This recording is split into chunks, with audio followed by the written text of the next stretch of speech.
Hello दोस्तों, स्वागत है आप सभी का। पिछले वीडियो के अंदर जहां हमने जिज्ञासा में इसको देखा था कि व्यक्ति के जीवन में कुछ पेंडिंग कर्मा है जिसे कि उनकी नियति उनसे करवा ही देती है। इस पर्टिकुलर फॉर्मेशन के अंदर अगर मैं स्पेसिफिक होकर थोड़ी सी बात करूं तो आप लाइफ के अंदर एक चीज़ को ऑब्जर्व करके देखिएगा। आप जब कभी भी किसी के भी मैरिज प्रॉस्पेक्ट से चार्ट को देखेंगे तो पहले हम क्या कोशिश करते हैं, हम एकदम से सप्तम भाव और सप्तमेश को देखने लगते हैं। फिर हम ये बात को भूल जाते हैं कि हमारे सनातन के अंदर ये बात कही गई है कि जो वैवाहिक जीवन है वो जन्म जन्म का बंधन है। ऐसे स्थिति में अगर इस स्टेटमेंट को सही तरीके से समझा जाए कि कोई पर्टिकुलर चीज़ जन्म जन्म का बंधन है, उस स्थिति में आप अपने सूर्य कुंडली से चीज़ों को सबसे पहले देखिए। फिर सेकंड कंडीशन जो होती है वो मिलती है हमको कहाँ पर, चंद्र कुंडली से, क्योंकि रिश्तों में भावनाओं की एक बहुत अहमियत है। आपको पार्टनर किस प्रकार का मिल जाएगा या क्या परिस्थितियाँ रह जाएंगी, उसका जो एक मार्गदर्शन होगा वो आपको लगन कुंडली के सप्तम भाव और सप्तमेश से कुछ हद तक समझ में आ जाएगा। लेकिन कई बार ज़िंदगी के अंदर आप ऐसा देखेंगे, आपका विवाह एक अच्छे परिवार के अंदर हुआ, धीरे धीरे करके दशा बढ़ती गई और कुछ समय के बाद जो कोई भी एक पार्टनर था, कभी हेल्थ की वजह से हुआ, कभी कोई दूसरी परेशानियों की वजह से हुआ, कुछ ना कुछ होकर अच्छी खासी चलती हुई चीज़ें भी नीचे उतरती हुई नज़र आ जाती हैं। कभी कभी यही स्थिति संतान के उत्पन्न होने के बाद देखने को मिल जाती है। तो इस प्रकार की कुंडलियों के अंदर क्या हो जाता है, इस प्रकार की कुंडलियों के अंदर अगर हम दुख के तत्व को देख रहे हैं, ध्यान रखिएगा, अगर दुख के तत्व को देख रहे हैं तो शनि को पकड़िएगा। लेकिन यदि दुख के तत्व को ना देख रहे हों, उस स्थिति में हम किसी के लिए कुछ कर रहे हैं और पलट के हमारे साथ वो क्या कर सकता है, उसका निर्धारण करने के लिए सूर्य कुंडली को थोड़ी अहमियत दीजिएगा। क्योंकि आखिरकार सूर्य जो है वो सभी कुंडलियों के अंदर नेचुरल रूप से दर्शाते हैं आत्मा को। ठीक है, बेसिकली कुंडली के अंदर एक तो सूर्य है जो सभी के लिए वैदिक पद्धति में आत्मा को दर्शाते हैं, और दूसरा एक हो जाता है जिसे हम कहते हैं आत्मकारक। आत्मकारक को कभी अगले वीडियो में देख लेंगे कि वो आपके लिए स्पेसिफिकली आपकी आत्मा के लिए कौन सी चीज़ एक ज़्यादा वरदान बन के, ज़्यादा शक्ति बन के आई है, वो आत्मकारक हो जाएगी। लेकिन अगर मैं उस समय के लिए उसको हटा दूँ तो हमारा पहला प्राइम टारगेट जो होता है वो होता है सूर्य को केंद्रित करना। मान लीजिए एक 3 नंबर से बनने वाली लगन कुंडली आई और सूर्य देव जो है वो उठ के आके लगन में बैठ गए। अब इस स्थिति में सबसे पहली बात, इस प्रकार की राशि में सूर्य यानी कि नैसर्गिक आत्मा बैठी है, मित्रवत होकर बैठी है कि शत्रुवत होकर बैठी है। दूसरी कंडीशन, अपने भाव से किस स्थिति में जाके बैठी है। ठीक है, तो यहाँ पे हम देखें ये 5 नंबर राशि के स्वामी हैं और 5 नंबर राशि के स्वामी सूर्य अपने से 11वें भाव में जाके बैठे हैं। तो ऐसे स्थिति में हम ये कह सकते हैं जिन लोगों के जीवन में सूर्य की पोजीशन 3 नंबर राशि में होती है, उन लोगों को जीवन में आसानी से या भाग्य से कुछ ना कुछ लाभ प्राप्त हो जाता है। ऐसे लोगों को सरकार के द्वारा या पिता के द्वारा भी आसानी से लाभ प्राप्त हो जाता है। क्यों? क्योंकि सूर्य की जो एक पर्टिकुलर राशि है, यहाँ पे आपको कोई ऐसी आवश्यकता नहीं है कि 3 नंबर की ही लगन कुंडली हो तो ये बात होगी। किसी भी लगन की कुंडली हो, उस स्थिति में सूर्य को अपने भाव से आप गिनोगे 3 नंबर के लिए तो आपको हमेशा दिखाई देगा कहाँ जाके बैठा हुआ है। तो हम यहाँ देखते हैं 11वें में बैठा है। ऐसे में इस आत्मा को कुछ ना कुछ तो मिलेगा क्योंकि सूर्य अपने आप में आत्मा है। तो पहली कंडीशन हम उसके अपने भाव से देखते हैं। यहाँ पे इस पर्टिकुलर सिचुएशन में हम ये कहेंगे व्यक्ति साहसिक होगा, व्यक्ति पराक्रमी होगा। ठीक है, छोटे भाई बहनों से, आस पड़ोस से किसी प्रकार के लाभ को अर्जित कर सकने वाली आत्मा ये होगी। अब इस आत्मा के लिए अगर हम सूर्य कुंडली को फोकस करें तो हम यहाँ से 10 घर आगे देखेंगे और फिर हम समझेंगे कि इस पर्टिकुलर आत्मा के लिए कर्मा जो है वो किस प्रकार का है। तो यहाँ से अगर हम उठ के देखें कि 10 घर आगे जाने पे हमारे को राशि मिली है 12 नंबर की राशि। अब अगर 12 नंबर की राशि आपको दिखाई दे रही है कहाँ पर, 10वें घर में, सूर्य से 10वें में, तो 12 नंबर की राशियाँ किसको दर्शाती है? नैसर्गिक रूप से 12 नंबर की राशि मतलब लगन कुंडली के हिसाब से 12th हाउस।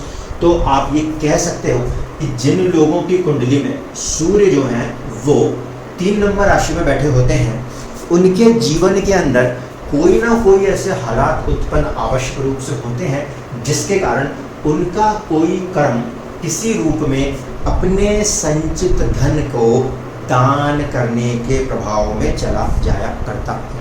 ठीक है, अगर सूर्य हमारे को 3 नंबर कुंडली में दिखाई दे तो कि हमारे लिए बेसिकली आत्मा हो गई, तो ऐसे लोगों के जीवन में कोई ना कोई कर्म किसी न किसी रूप में, जरूरी नहीं कि वो पैसा आए, यहाँ पे ये दान दक्षिणा हो जाएगा, क्योंकि 12वां घर जो था काल पुरुष कुंडली में मीन राशि 12th हाउस में आने के कारण बड़े अमाउंट में, समंदर जितने जल के अमाउंट में मटीरियल को, वेल्थ को अपने से दूर करती हुई नजर आ सकती है।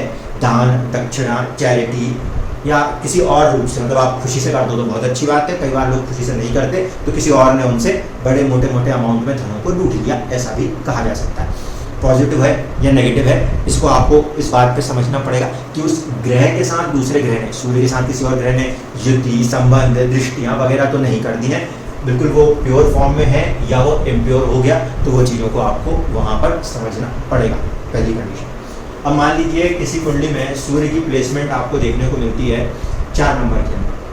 अब 4 नंबर में जैसे ही आप सूर्य देव को बिठाएंगे, आत्मा जाके बैठी है कैसी स्थिति में, 4 नंबर में इमोशनल स्थिति के साथ बैठी है, ये उसको प्रकृति मिली है। ठीक है, इस इमोशनल प्रकृति के कारण इस पर्टिकुलर आत्मा के अंदर एक फैक्टर है जिसे हम कह सकते हैं थोड़ा गुस्सा करने का नेचर रहे, या 4 नंबर की राशि में सूर्य की प्लेसमेंट आ रही है और यहाँ से 10 घर आगे मंगल की 1 नंबर की राशि आ रही है, तो ये जो व्यक्ति केयरिंग हो गया, ये आत्मा जो थोड़ी सी केयरिंग हो गई, इस केयरिंग नेचर के कारण ये शरीर के साथ जुड़े हुए कामों को करने की स्थिति उत्पन्न कर सकती है। क्यों? क्योंकि हमारे लगन कुंडली में मेष राशि पहले भाव का प्रतीक है, उस स्थिति में वो हमारे स्वास्थ्य को दर्शा रही है। तो यहाँ पे हम कह सकते हैं साहसिक काम हो, मैनेजमेंट वाले काम हो, या फिर जैसे हम कह सकते हैं जिम ट्रेनिंग वाले काम हो या नर्सेस वाले काम हो। आत्मा कैसी है? केयरिंग है, शरीर के रख रखाव के कामों के लिए ऐसे कुछ ना कुछ काम करने में उत्सुक हो सकती है। थोड़ा बोल्डनेस की कंडीशन में आ गई है ना, तो ऐसे स्थिति में युद्ध के लिए 1 नंबर की राशि मतलब मंगल जो है दूसरों की सुरक्षा के लिए प्रेरित रहे। युद्ध की राशि को हम मानते हैं 9 नंबर, इसलिए उसको छोड़ दीजिए।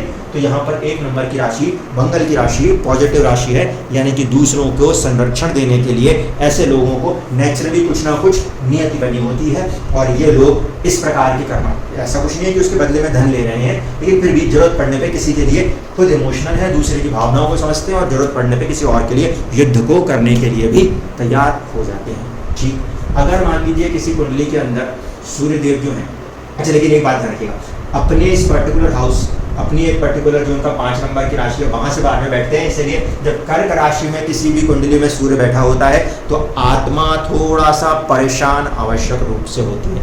अपने पर्टिकुलर राशि से जिसका उसके पास स्वामित्व है वहाँ से बाहर में चले जाएगा। अब ये देखना पड़ेगा कि ये 5 नंबर जो है ये आपकी कुंडली में किस भाव में आया। अगर भाग्य में आया तो पिता से, भाग्य से परेशान, बनती चीज़ आप ही वक्त पर रुक जाना, ये वाली स्थिति दिखा देगा।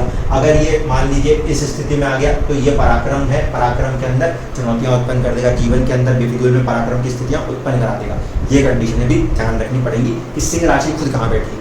अब मान लीजिए सूर्यदेव अपनी ही राशि में जाके बैठ जाए, इस स्थिति में ये प्लेसमेंट पोजीशन, कई बार हम ऐसा मानते हैं कि यहाँ पे सूर्य अत्यधिक बलवान हो जाते हैं और आत्मा जो है वो सरकारी नौकरी करेगी। ऐसा कुछ नहीं होता दोस्तों, सरकारी नौकरी करे ऐसा कोई गारंटी नहीं है। लेकिन अगर सूर्य की मौजूदगी सिंह राशि में दिखाई दी तो ऐसे व्यक्ति के अंदर अपने स्वयं के लिए बहुत ज़्यादा जागरूकता हो जाती है। मतलब क्या सही वो सही, क्या गलत वो गलत, पहले तो इसकी बात करेगा।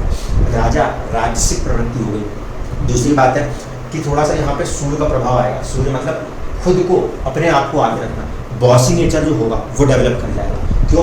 क्योंकि वो अपनी ही राशि में स्वयं बैठ गया और वो वहीं का स्वामी भी हो गया। इस स्थिति में अपनी चीज़ों को और भी ज़्यादा अच्छा मेंटेन करने की कंडीशन दिखाएगा। तो जब कभी भी सिंह राशि के अंदर हमें सूर्य दिखाई दिया तो हमने यहाँ से देखा इस सूर्य की प्लेसमेंट से 10 घर आगे जो आया वो वृषभ राशि है। अब वृषभ राशि किसको दर्शाती है?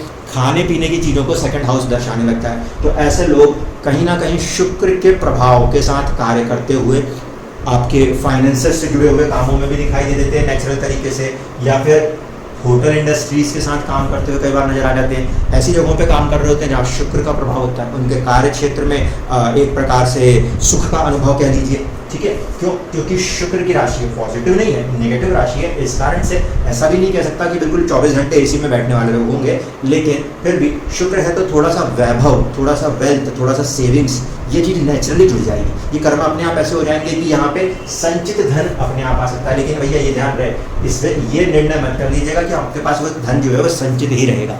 आपकी कुंडली की बाकी परिस्थितियां, सेकंड हाउस एंड ऑल, उन सबको देखकर ये डिसाइड करना है कि वो व्यक्ति का संचित धन उसके पास रहेगा या उससे दूर हट जाएगा, ठीक है। तो यहाँ पर इस फॉर्मेशन के अंदर व्यक्ति जो है साहसिक भी होता है और खुद के लिए हमेशा आगे बढ़ के काम करने वाली स्थिति को दर्शाता है। कोई भी तरस रहम वाली स्थिति नहीं दिखाएगा, क्योंकि वहाँ पे सूर्य थोड़ा सा अपना बल हासिल कर लेता है। अब मान लीजिए कोई आत्मा पर्टिकुलरली 6 नंबर की राशि में सूर्य को लेकर बैठी, इस स्थिति में ये बुध की मूल त्रिकोण राशि है और यहाँ पर छठे भाव के प्रभाव नेचुरली दिखाई दे रहे हैं। जब छठे भाव की राशि के साथ सूर्य का संबंध है तो सूर्य छठे भाव में अच्छा हो जाता है। तो यहाँ पे व्यक्ति साहसिक होगा, पराक्रमी होगा और चुनौतियों से लड़के आगे बढ़ने की स्थितियों को दर्शाएगा। इस पर्टिकुलर फॉर्मेशन के अंदर जो यहाँ से 10वां घर आ गया वो 3 नंबर आया। तो 6 नंबर की राशि में सूर्य को लेकर बैठे हुए व्यक्ति के पास एक नेचुरल पावर ऑफ कम्युनिकेशन होता है। और कई बार ऐसे लोग अपने कार्य क्षेत्र के अंदर कागजी काम, क्योंकि थर्ड हाउस डॉक्यूमेंटेशन को भी दर्शाता है, या फिर कई बार ऐसे कामों को कर देते हैं जहां पर हम कह सकते हैं कमीशन वाला, मतलब कि ठीक है किसी से पैसा लिया नहीं लिया फिर भी उसके लिए काम कर दिया, दोस्ती यारी वाली चीज़ों को थोड़ा ज़्यादा मानते हुए दूसरों के लिए काम करके और चीज़ें लेट इट गो वाली स्थितियों को बनाने की यहाँ पे कंडीशन मेंटेन कर लेते हैं। क्योंकि ये मूल त्रिकोण राशि में बैठ रहा है, ऐसी स्थिति के अंदर मूल त्रिकोण से मेरा मतलब यहाँ पे हुआ बुध के मूल त्रिकोण में, किसी पर्टिकुलर ग्रह का मूल त्रिकोण राशि है तो उस स्थिति में सूर्य यहाँ पे बुध के साथ स्ट्रॉन्ग कनेक्ट है। व्यक्ति के अंदर जो एक कैलकुलेटिव पावर से इस आत्माओं के अंदर वो नेचुरली बहुत स्ट्रॉन्ग हो जाती है। हाँ, अगर मर्क्यूरी की पोजीशन वीक पड़ गई तो फिर उसके कारक तत्वों के प्रभाव के कमजोर होने पर दूसरी चुनौतियां उत्पन्न हो सकती है। अभी मैं जो बात कह रहा हूँ इसमें रोग को बीच में लाके मत देखिएगा। ऐसा नहीं होता कि सूर्य पर्टिकुलर राशि में बैठा हो तो उसके अंदर वाले कोई व्यक्ति रोगी ना मिले, ऐसा नहीं होता। रोग की स्थिति जो है वो बिल्कुल डिफरेंट है। रोग की स्थिति 3 बातों पर निर्भर करेगी, लगन, लग्नेश और सूर्य। लगन, लग्नेश और सूर्य। हम इस समय सिर्फ सूर्य पे फोकस कर रहे हैं, ना कि लगन पे, ना कि लग्नेश। अब मान लीजिए ये सूर्य देव जो है ये आके बैठ गए 7 नंबर में। अब इसमें क्या होगा, हम यहाँ पे कहते हैं कि ये नीच स्थिति हो गई। नीच स्थिति इसलिए हो गई क्योंकि यहाँ पे आत्मा जो है वो विलासिता के प्रभाव में घिर गई। ये आवश्यक नहीं कि उसको विलासिता मिल ही रही हो, ठीक है, लेकिन उसके अंदर कहीं ना कहीं अपने आप को वैभवशाली स्थिति में रखने का एक कोई ना कोई प्रभाव दिखाई देता है जब कभी भी सूर्य 7 नंबर की राशि से जुड़ता है, ठीक है। 7 नंबर की राशि से सूर्य जुड़ेगा तो शुक्र की मूल त्रिकोण राशि है, इसके कारण यहाँ पे सूर्य को चुनौती आ जाएगी क्योंकि मूल त्रिकोण उसके शत्रु ग्रहों की स्थितियों में से एक ग्रह का है, ठीक है। 6 नंबर की राशि का सूर्य आपने देखा होगा तो मोदी जी की कुंडली में मिलता है। वहाँ पे वाक शक्ति जो है उसके दम पे वो व्यक्ति अपने आप को कैसे आगे निकाल लेते हैं ये सबको पता है। डॉक्यूमेंटेशन वाली चीज़ों में कैसे व्यक्ति ठीक ठाक काम कर सकता है वो सबको पता है। 7 नंबर वाली कुंडली की स्थिति को अगर हम देखने की कोशिश करें तो 7 नंबर की स्थिति में अगर कोई कुंडली नजर आती है, ऐसे लोग बहुत ज़्यादा तौर पे इमोशनल होते हैं। इनके जो काम है उन काम करने के ढंग में ये कई बार अपने लाइफ के अंदर इमोशनल हो जाएंगे।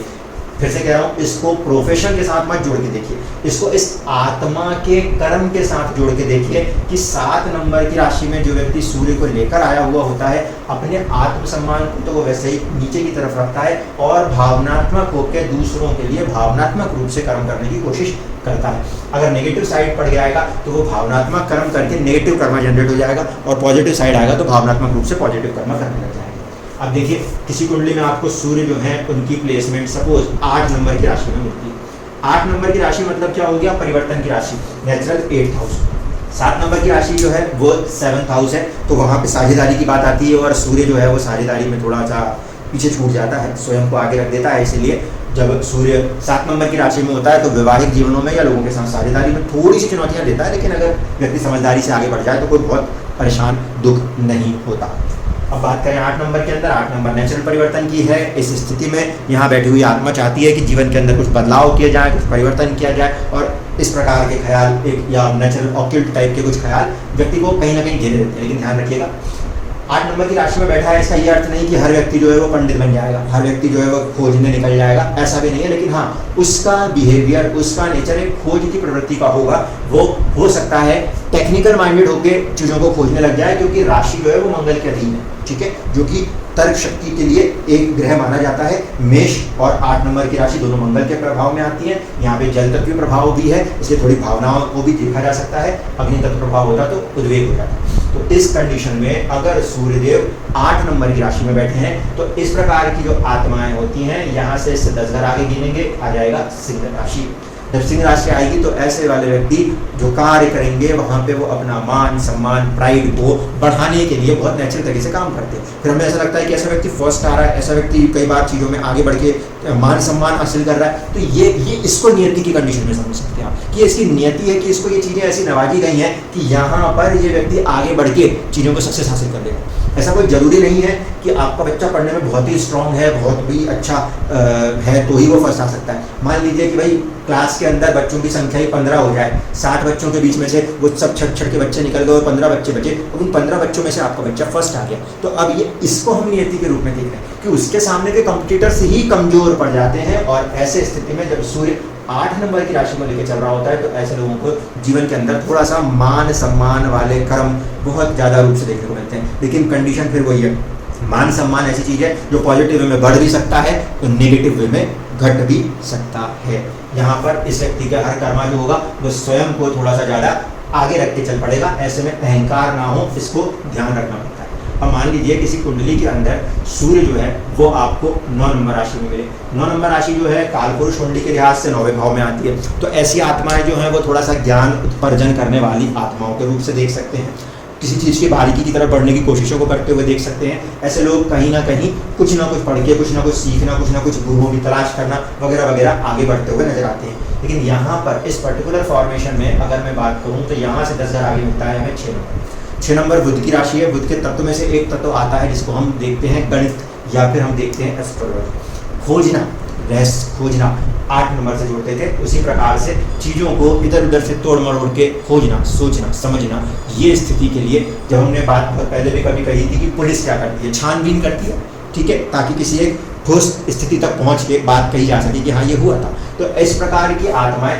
चीज़ों को खोजते हुए ऐसे आगे बढ़ती हुई नजर आती है जिससे कि वो चीज़ों की बारीकियों को खोजते हुए कुछ ठोस चीज़ों को निकाल के सामने रख सकें, ठीक है। तो जहाँ सारी चीज़ें फैली होंगी वहाँ पर भी उनमें से चीज़ों को बारीकी से पकड़ के निकाल के एक एक बात निकाल के उसको खोजने की स्थिति पैदा कर देगा। अगर सूर्य 9 नंबर की राशि में आएगा तो ये नेचुरल प्रवृत्ति देखने को मिलेगी। पढ़ने की इच्छा है या नहीं है ये चौथे भाव और बाकी की चीज़ों के ऊपर डिपेंड करेगा, लेकिन कहीं ना कहीं किसी भी रूप का ज्ञान, ऐसा नहीं है कि स्कूल में कॉलेज में पढ़ने की बात हो रही है, किसी भी रूप के ज्ञान के लिए ऐसी आत्माएं हमेशा आगे बढ़ के कार्य करती हुई नजर आती है। जहाँ पे भी आपको कुछ भी खोजबीन करानी है ना, डिटेक्टिव बनाना है अगर किसी को, तो ऐसे सूर्य को उठाइए जो 9 नंबर की राशि का हो। भाव अच्छा होगा तो बहुत अच्छी स्थिति होगी। अब मान लीजिए किसी कुंडली में सूर्य देव उठें और आके बैठ जाएं 10 नंबर में। अच्छा, एक चीज़ और, 9 नंबर जो है वो गुरु का मूल त्रिकोण है, इस कारण से यहाँ पर आत्मा के ऊपर गुरु का एक नैसर्गिक रूप से ज्ञान का प्रभाव अपने आप काम कर रहा होता है। जब कभी भी ऐसी आत्मा फंसने की स्थिति में आती है, ऊपर से कोई देव कृपा बिहाइंड द सीन सपोर्ट देने लगती है।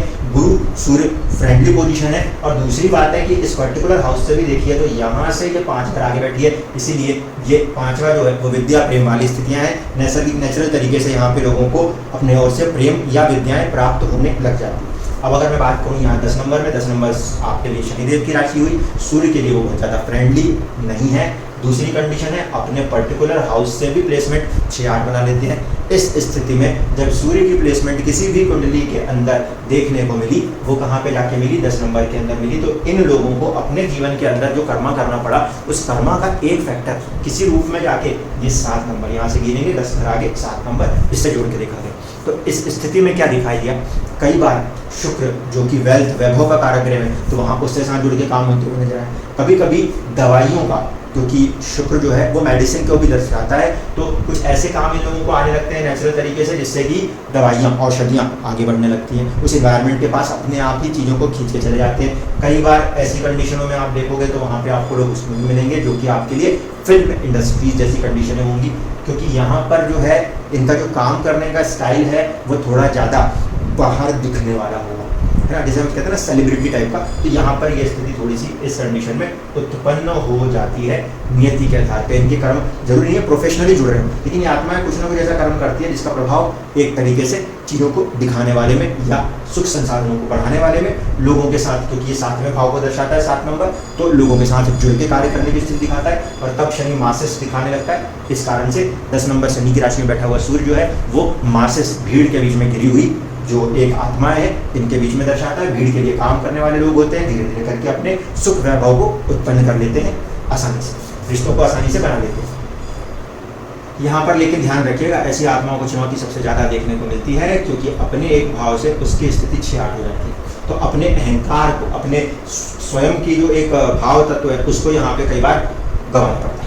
अब दूसरी कंडीशन देखिए, अब आया मूल त्रिकोण राशि शनि की और उसमें जाके बैठ गए सूर्य। अब ये पीछे वाले से थोड़ा ज़्यादा टफ हो जाएगा ये सिचुएशन, लेकिन इस कंडीशन में देखिए, इस पर्टिकुलर कंडीशन के अंदर जब हम देखते हैं तो सूर्य अपनी राशि को देख रहे होते हैं। इस पर्टिकुलर फॉर्मेशन के साथ कभी भी चार्ट को देखा गया तो हमने ये देखा कि ऐसे लोगों का पार्टनर बहुत ज़्यादा जो है डोमिनेंट वाला आ गया।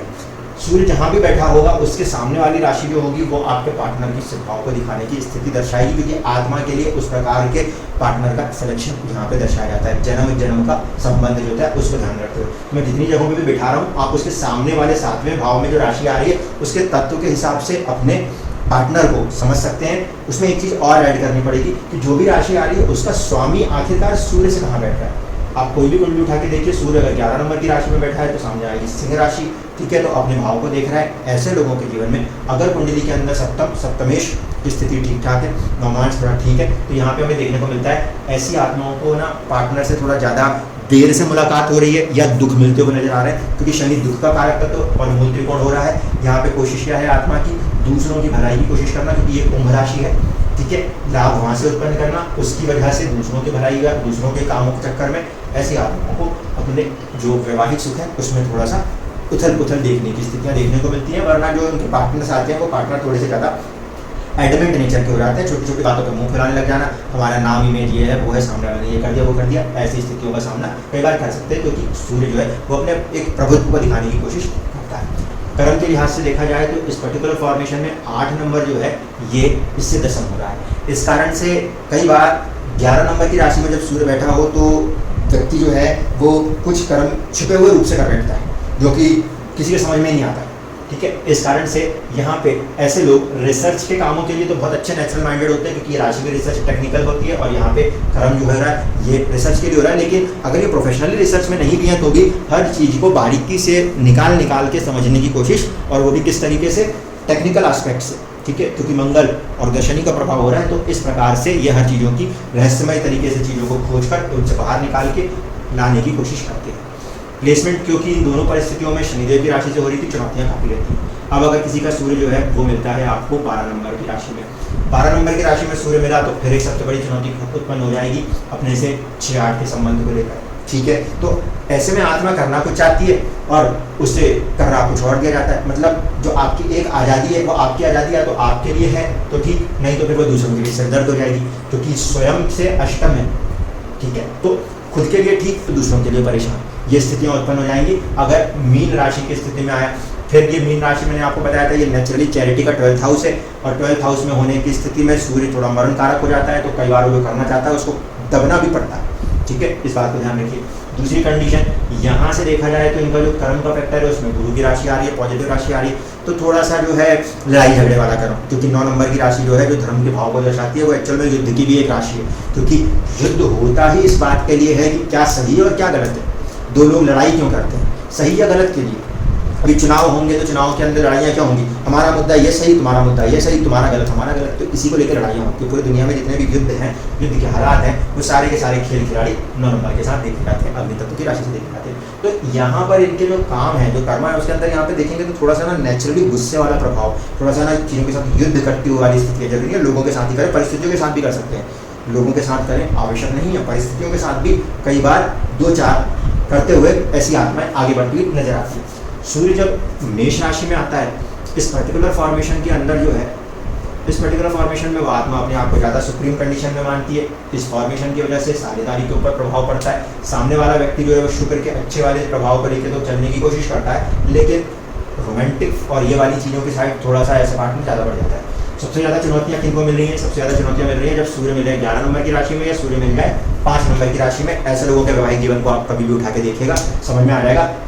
दुख तकलीफ और दूसरी तरफ पार्टनर जो है वो थोड़ा सा अपना डोमिनेंस इस यहाँ पे इस परिस्थिति के अंदर जो कर्म का भाव आता है वो आता है 10 नंबर की राशि से। तो ऐसे में जो इन लोगों के काम बनेंगे उसमें थोड़ी ज़्यादा ना संघर्ष लगेगा, थोड़ा ज़्यादा मेहनत लगेगी। कई बार ऐसे लोग मासेस के साथ यानी कि भीड़ के साथ काम करते हुए नेचुरल रूप से नजर आ जाते हैं, क्योंकि ये शनि की राशि बन जाती है। इस कारण से मेहनती तो हो जाते हैं, लेकिन फिर भी उनके जो काम है वो बहुत जल्दी नहीं बनते, थोड़ा सा उनको चुनौतियों का सामना करना पड़ जाता है। अगर ये स्थिति यहाँ से हट के इसमें आ जाती है, 2 नंबर की राशि में आ जाती है, तो हम कहते हैं कि थोड़ा सा आत्मा संचित धन के प्रभाव पर लेके चल रही है, तो थोड़ी सी ठीक ठाक है, लेकिन शुक्र के प्रभाव में है, इसलिए थोड़ी बेचैन भी है। दूसरी कंडीशन, यहाँ से 10वां घर जो है वो 11 नंबर की शनि की राशि आती है, लेकिन अब 11 नंबर की राशि क्या है? कुंभ राशि है, पानी मटका नीचे गिराते हुए, तो दूसरों की भलाई करते हुए कुछ काम करने की कोशिश करते हैं, लेकिन जीवन के अंदर यहाँ पर भी दूसरों की भलाई के लिए क्योंकि काम करने वाली आत्मा बनती है, तो फिर चुनौतियाँ, संघर्ष, चीज़ों में देरी, ये एक नेचुरल कंडीशन बन जाती है। ठीक है, तो इस कंडीशन में हम समझते हैं कि सूर्य की प्लेसमेंट जो है वहाँ से आप सप्तम को देखिएगा, जहाँ पे हमने देखा वृषभ में सूर्य बैठा, 8 नंबर की राशि सप्तम में आई। इसका कंडीशन में पार्टनर जो है वो थोड़ा रहस्यमय नेचर का हो जाएगा, कई बात बताई, कई बात नहीं बताई, ये वाली स्थितियाँ भी उत्पन्न हो सकती हैं। तो जो हमारा पर्टिकुलर आत्मा के लिए सूर्य को एक पोजीशन दी गई है, वहाँ से उसको सराउंडिंग से एनर्जी दी गई है, उसको हम फोकस करते हैं, वहीं से हमको डिसाइड होगा कि भाई एक्चुअल में किधर तक जा सकते हैं। लड़ाई लड़ने 100 लोग गए, लेकिन हो सकता था कि वो दीवार चढ़ने का जो हिम्मत है उसमें से 100 में से 50 लोगों ने दिखाई। ठीक है, तो वो जो स्थितियाँ हैं वो क्या है? वो आपके सराउंडिंग एनवायरनमेंट से आ रही है। जैसे मैंने कहा था कि अर्जुन के में ही वो बल था कि वो इतनी कठोर तपस्या करके शिव जी के धनुष को हासिल कर सके, भले ही शारीरिक रूप से भीम बलवान। तो आपकी सराउंडिंग परिस्थितियाँ, आप कितना नियंत्रित हो जाएंगे, कितना कंट्रोल्ड हो जाएंगे, कितना जल्दी खुश, कितना जल्दी दुखी वगैरह वगैरह वगैरह, वो सारी चीज़ें हैं आपको किसी एक कार्य को कर देने के और उससे बाहर निकल या उसमें फंस जाने के नेचर को दर्शाती है। अच्छी खासी चलती हुई चीज़ें ड्रिंकिंग की नेचर में आके बर्बाद करते हैं लोग। क्या हो रहा है? हमने अपनी परिस्थितियों को जो डिसबैलेंस कर रहे हैं, डिस्टर्ब कर रहे हैं हम अपनी परिस्थितियों को। तो जब सूर्य जहाँ बैठा है वो सराउंडिंग डिस्टर्ब हो रही है, तो आत्मा कुछ ना कुछ गलत कदम उठा लेगी, और जब सही हो रही है तो फिर वो अच्छा करने लगेगी। जाते जाते एक बात और ध्यान रखिएगा, जब कभी भी किसी भी ग्रह की दशा चलती है तो उस पर्टिकुलर ग्रह से 10 घर आगे देख लीजिए, क्योंकि कोई भी ग्रह हो उस पर्टिकुलर हाउस में जहाँ वो बैठा है, अगर उसको हम लगन मान लें तो वहाँ से दशम को वो प्रभावित जरूर करेगा, क्योंकि वो उसके लिए प्रबल केंद्र होता है। जैसे लगन से ये वाला प्रबल केंद्र, तो जो भी ग्रह जहाँ पे बैठा है वहाँ से दशम उसके लिए प्रबल है, तो वो उसको प्रभावित आवश्यक रूप से करता है। ऐसे स्थिति में हम समझ जाते हैं कि इस पर्टिकुलर ग्रह की दशा इस भाव को बिना देखे इनडायरेक्टली ही इफेक्ट करते हुए काम कर जाएगी। डायरेक्ट इफेक्ट देखने का तरीका मैंने आपको बता रखा है। लगन कुंडली में पोजीशन देख लीजिए और नवमांश में देखिए वो किस राशि में आ रहा है, वो राशि आपके लगन कुंडली में कहाँ आ रही है, जिसे हम कहते हैं लगन तुल्य नवांश। उससे आप पता कर लेते हो कि मेरी दशा तो यहाँ से चलेगी और मेरी दशा का असर उस तरफ जाके पड़ेगा, लेकिन इनडायरेक्टली एक छुपा हुआ प्रभाव ग्रह जहाँ से बैठ के चला है वहाँ से दशम पर आवश्यक रूप से पड़ेगा ही पड़ेगा। धन्यवाद।